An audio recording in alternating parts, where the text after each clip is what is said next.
Take2 TV.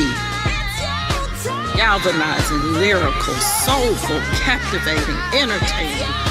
Take2 TV. Friday nights at 8 p.m. Eastern. Good evening and welcome to this edition of Take2 TV. I am thrilled every time I have an opportunity to bring friends and family and even people that I don't know to the table to talk to you about what it looks like when you don't stop where it happened. I happen to know these folks, Ty and Cody, and I am so excited to have them here to have a conversation with this evening. Because in the book you'll see that many places where we get stuck is in the place of relationship. And if I'm going to be transparent, that's really where I was very, very stuck for a long time.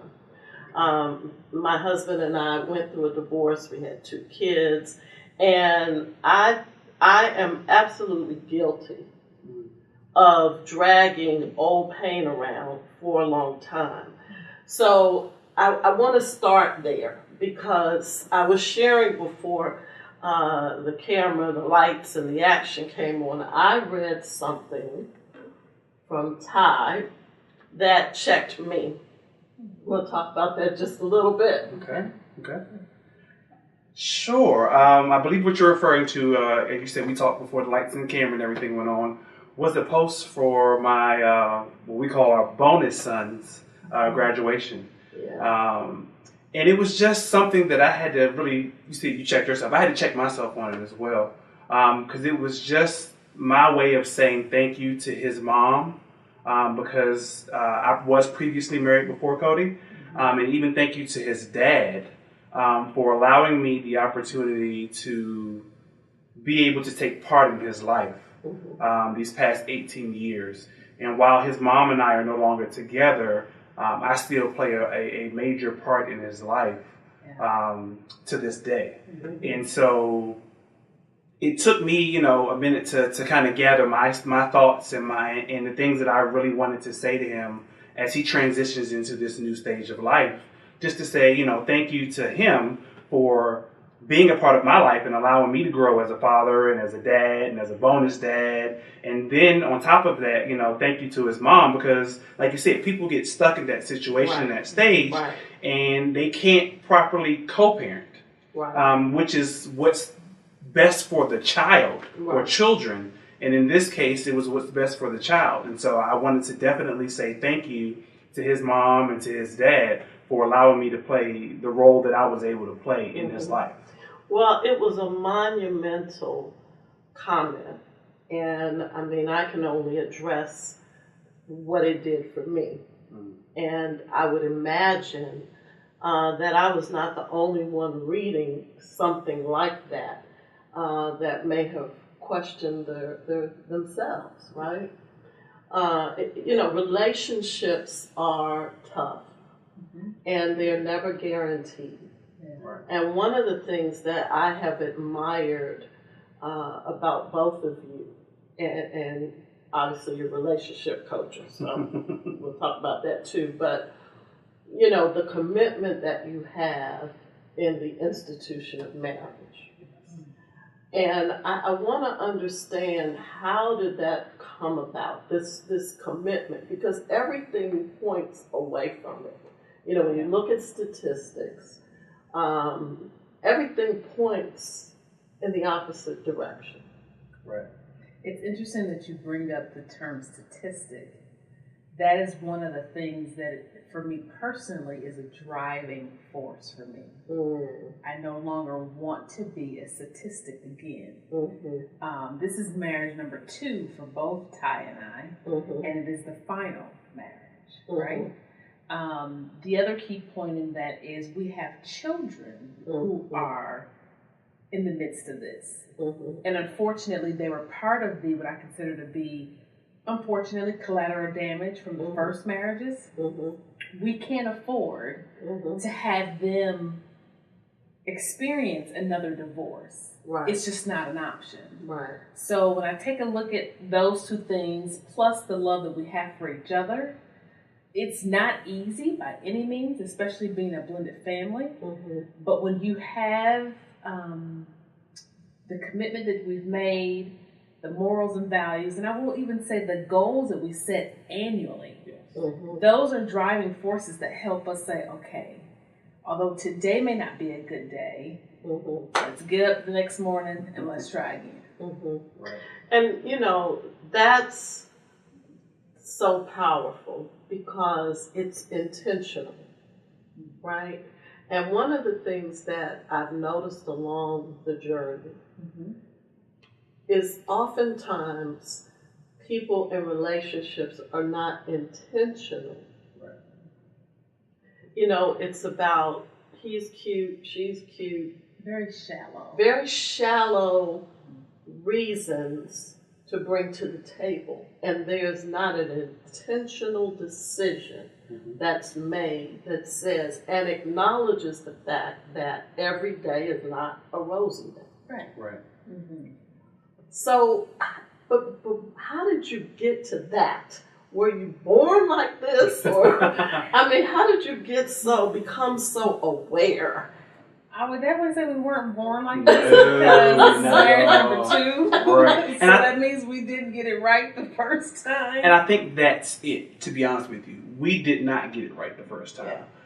And I can speak for both herself and myself. We didn't come from families that got it right the first time. Yeah. So eventually, at some point in time, you have to say the buck stops here. Right. The cycle stops here. We have to break this cycle of divorce, of separation, of whatever it is that's been going on in our generations and our families, that we have to now become intentional, or as we like to say, that we even use as our motto, to live purposefully and to love purpose. We have to do things on purpose now and not just fly by the seat of our pants and just hope it happens.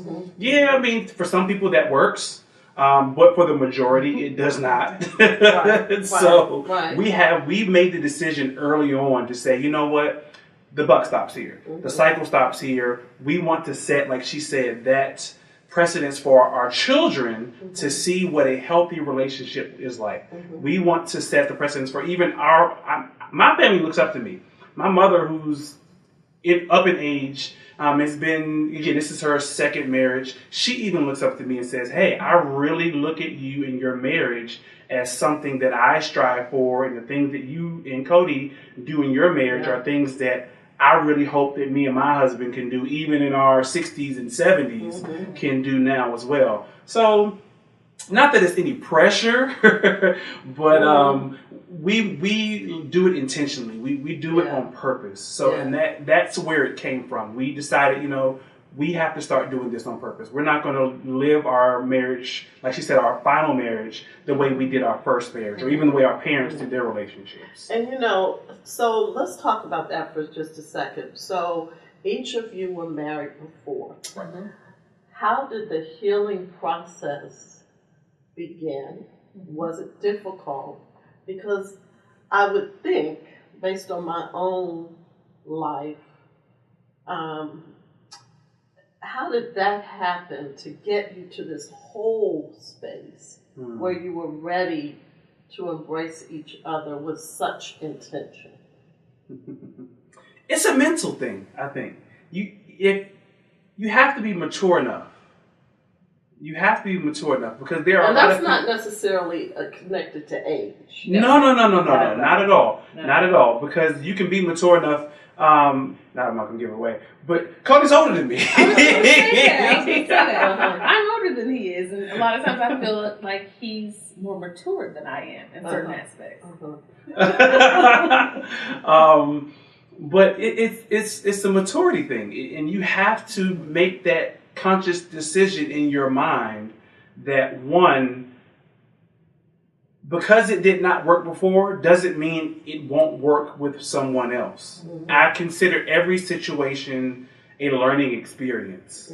Whether it's a marriage, whether it's, you're driving down the street and, you overcorrect. Well, I know this time when I'm driving not to overcorrect. If something pops up in front of the car, it's a job, whether it's a job, it can be anything. So I consider a lot of things learning experiences. And so, our first marriage was a learning experience. I learned what to do and what not to do in that marriage to, determine, or whether or not I need to even get myself together in that in-between stage to determine, okay, am I going to be any good for someone else? Right, right. One of the things that I say in the book is hurt people. Yes. Yeah. And I encourage people to do just that. Get you together first. Self-evaluation. And self-evaluate. And how do you, one of the things that I've run into is meeting a person or people that if something pops up that reminds them of their past situation, I'm not doing that again. How do you really push all of that to the back and start fresh? I mean, did you run into any of that? Because from the first time I met you, which has been a while ago, you always have struck me as this just model perfect couple. Like, I just want to go be at their house, and then when I'm watching and everything's going great and we're barbecuing and we're, we got the turkey ribs and, and I'm really watching, and it really looks like you've got it all together. I really do think, you got those of you watching that are struggling in forgiving yourself, as I have, struggling with moving forward, that you follow Ty Cody. I'm saying that with most sincerity, not just because they were kind enough to join me today, but it's a feel-good kind of couple. And, I really appreciate what you were saying about statistically, we don't want to be a statistic. And your children are benefiting from that, And I know you guys do some relationship coaching and all of that. I have a couple more questions, but I don't want to miss the opportunity just in case somebody went and got a piece of paper. How can they connect with you? And do they have to be married to do so? Gotcha. And to kind of lead back into your other question a moment ago, how we actually got started. So because of the previous relationships and divorces in our family and so forth, that's what actually led us to develop a Purposeful Life marriage coaching. Yeah. Because we not only wanted to help ourselves, but we also wanted to help others. And so we developed a Purposeful Life marriage coaching, better known as APLMC. And that's where we came up with the motto, live purposefully, love purposefully. And I will say, it's been, even that has been a journey. To be able to help other couples, it's great. Especially during the tough times, yeah. Right? A lot of times we look at each other and we go, how can we help somebody else? We can't help ourselves. Going through this. But we constantly remind each other as accountability partners as well, we can't help people if we don't go through something. Exactly. What wisdom can we draw from Absolutely. if we don't experience life like everyone else? So what you see on social media, it's not all rosy, because that's just not life. But we post those type of things to be able to encourage people to say, hey, keep going. And maybe we need to do more of balancing that out too, to show people we're human. Yeah, we're definitely not perfect by any stretch of the imagination. Rosy, but we're intentional and we're purposeful. Yeah. And that's really the key. I think so many people, to include myself, did not see strong examples of marriage. And it's something I've been really, really thinking about now that both of my children are married. Okay. Interestingly enough, they both are doing well married. Good. But I realize and I recognize that it is intentional and it is purposeful, and you can't just fly off with every little thing. And I think that's something that, and let me jump back and ask, do you know how bad it is really out here relationship-wise? Do you have a sense of that? I do, especially, after the divorce and not sure I really wanted to get back out there. Right. And dated a little bit here and there and was like, wow. Oh, okay. whoa. And we still have a lot of friends that are single and so forth, and So they're you hitting hear us about up, it. and yeah. We You do. hear about it. You hear about it. And you do hear the comment, there are no good people out there. I cringe when I hear that because I'm a firm believer we are who we attract. Mm-hmm. So if we're not attracted... Now that I want you to repeat because I think that's a tweet for sure. We are who we attract. So if you're not attracting good people, that's time to do self-reflection to say, what's going on here that I have not addressed? Because I wouldn't attract what I don't like if I'm not it myself. And that's what I had to do. And I literally took a year plus to really do self-evaluation of my first marriage because it wasn't, I will say initially, I was like, oh, it was all him. Well, it's not just one person in a relationship, it's two. Right. And so I took a bulk of that time to say, regardless of what he did, I'm only accountable or responsible for me. What did you do or not do that caused the marriage to fail? And that was hard to look in the mirror, but it helped me to grow up in a sense to say, one, I was wrong. Two, how can I change that in the future? And three, to forgive myself. Number three was the toughest and the longest journey to get through, that self-forgiveness. Yeah, that is a sticking point for a lot of people. I'm thinking about a couple now that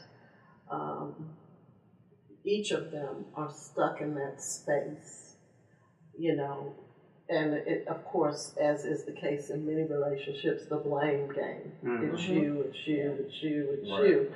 And you at some point have to sit back and say, it's not all that other person, right? And that's a huge step. It wasn't easy when I had to do it, right? But it's a necessary thing to break free and move on so that you are ready for the next person. And that's huge because, no marriage is 100% perfect, but what you have is so beautiful. Had you not gone through those steps that you're talking about, you wouldn't have been free and available for each other. Exactly. What do you think about online dating? Funny story.